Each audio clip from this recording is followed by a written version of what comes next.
পেয়েছি তার কাছ থেকে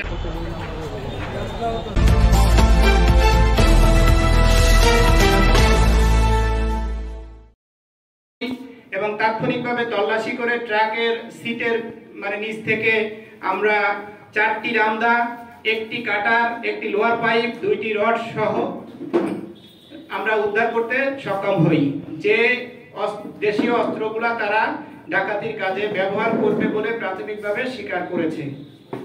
আমরা ইতিমধ্যে আমাদের যে তথ্য উপাত্ত আছে সেই হিসাবে আমরা পর্যালোচনা করে দেখেছি যে মিজান যে 1 নাম্বার যে যাকে আমরা প্রধান এই ডাকাতি দলের যে প্রধান লিডার বা সর্দার হিসেবে তাকে আমরা জিজ্ঞাসাবাদে জানতে পেরেছি এবং তার বিরুদ্ধে ইতিমধ্যে আমরা চুরি, দস্যুতা এবং ডাকাতির মোট 8টি মামলা এখন বর্তমানে চলমান আছে তার বিরুদ্ধে।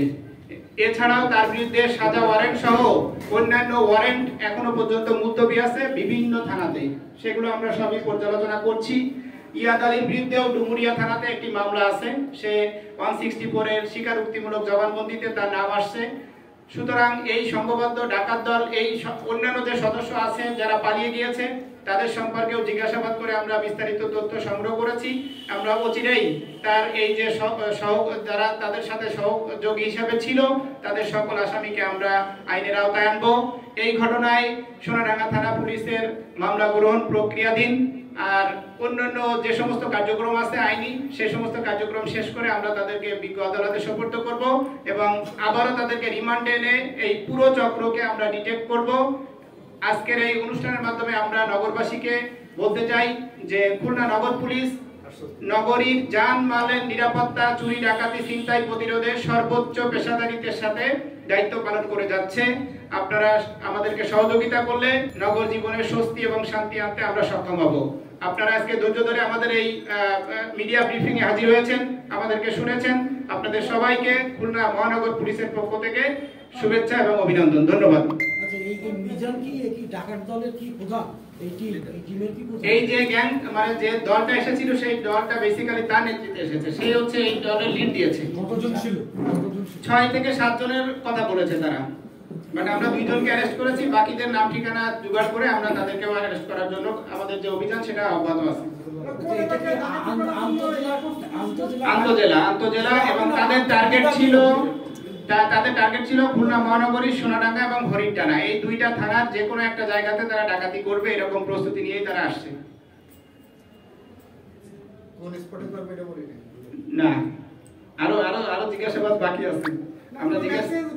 আমরা জিজ্ঞাসাবাদ অব্যাহত রেখেছি, আশা করি সব তথ্য বের হয়ে যাবে, যেহেতু মূল হোতা যারা এবং সমস্ত অস্ত্র শস্ত্র সহ আমরা তাদেরকে অ্যারেস্ট করেছি। সুতরাং আর তারা যেহেতু চিহ্নিত এবং তাদের অনেকগুলো মামলা ওয়ারেন্ট সবই আছে, সুতরাং আমরা তাদের কাছ থেকে সকল তথ্য বের করব এবং আরো ভবিষ্যতে এই মামলার যে আপডেট সেগুলো আপনাদেরকে জানানো হবে। এটা তো কয়েকটা জেলায় এদের বিরুদ্ধে মামলা আছে। জি, এটা কি আমরা অবশ্যই আন্তঃবিভাগ বা আন্তঃজেলা আমরা বলতে পারি, কারণ তাদের মামলা আমাদের এখানেও আছে, বাট বাইরের অন্যান্য জেলাগুলোতেও তাদের বিরুদ্ধে মামলা আছে। আপনার নামটা বলে দাও। মনিরুজ্জামান মিঠু। আমার নাম বলা লাগবে?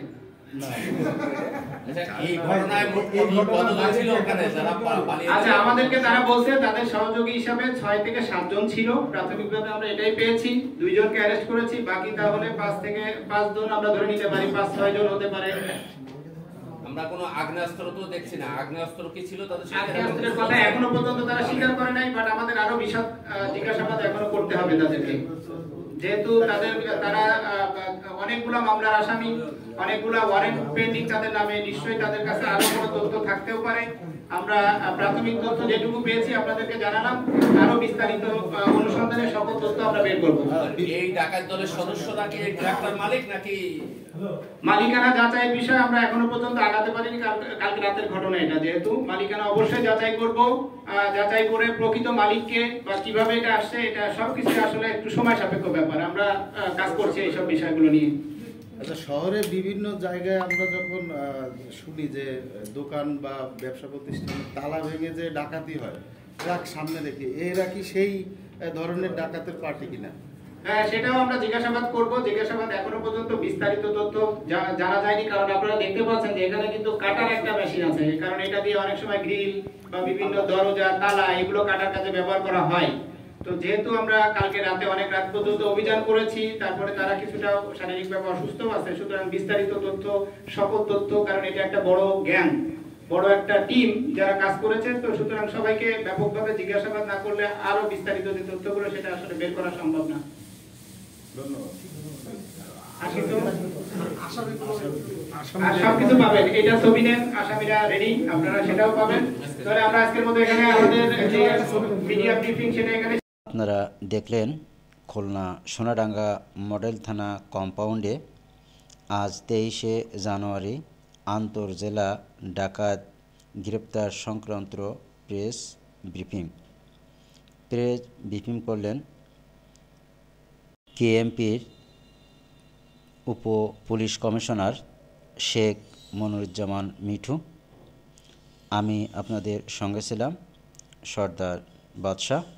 আপনারা দেখছেন ট্রাক এবং ডাকাতকে গ্রেপ্তার করার ছবি। আপনারা দেখছেন উদ্ধারকৃত অস্ত্র।